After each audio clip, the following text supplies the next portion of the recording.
مردک چو کاری یافته بوزا اگه بیوی چی خیلی گو کرد یافته بوزا خیلی نگه کنه با بوزا گو بکنی با خیلی گو بکنی زبان درست گاه بزنی خدای من گم کردم بوزا گم کنی با در کلی من بزنی با خیلی یکی گفتم شوخی کردم کی یکه نخواه من همین چند روزی در نه عدی نه دست بود بوزا کودگش من شوخی بکنم با من چیکار کنم من گناهگارم تداری خودت بوزا همین زیاده آمدم دیدم منم خیلی نقشار کرد الان فرصت بده براز بوزا یا بیار من کنم دیوانش دیان چی شد دیان مرده چی بگی؟ ای یافتو بوزا یافتی؟ ای مرده یافتو کمی بزنی چی؟ میگم که رادیو اعلان نمیکنه در رادیو محلی 3 بار اعلان کردم 3 بار یافت نشد محلی در این نوحیوی ده آخی نوحیه؟ ها؟ میگی نوحیه برو مادر یکی مردگه خیلی مایلش مردک جون مایلش یا روی شوگر تیارم تیار؟ تمام گوش کن بعد دیگه همین خبر تمام شد خبر تمام شد آخر نمایش که تمام شد تومچه زیر کن که گپی زیادی این فیلم نرود من این ایران نوارم تا اینا یا بزدون شده خب می اینا بعد خون بعدی وایو بعد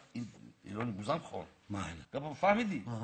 من اون سفری گذشته از رئیس دو بار آگاهی داد که گپای زیادی هم رفته شده از این فیلم فهمیدم این سفر هر روز درس میکنه اینجا فهمیدم یا خودم خورمی نه استاد من تیارم من والا که تیار دیگه چی گفتم که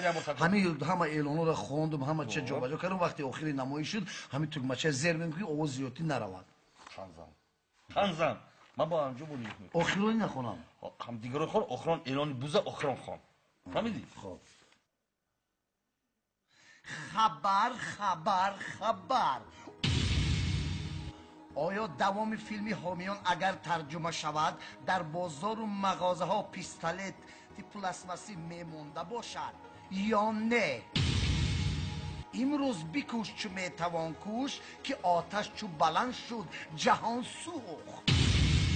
و کلچکه ها در جویبارهای شهر مثل ماهی سلکنان میگردند آیا کارکنان خواجگی آنها را به چنگک میقپیده باشند یا نه؟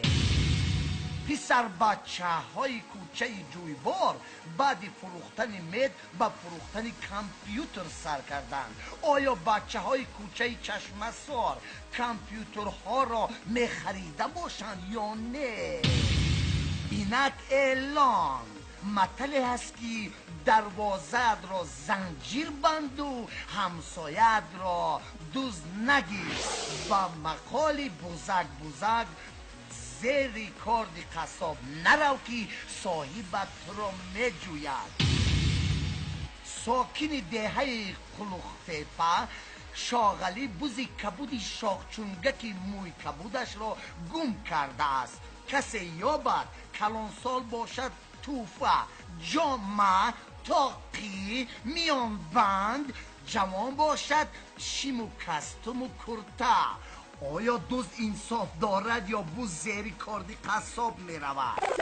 میموری این بوز تمحکم بندی آخری ناشیگی شما کجا شد زیر کردین تو بچه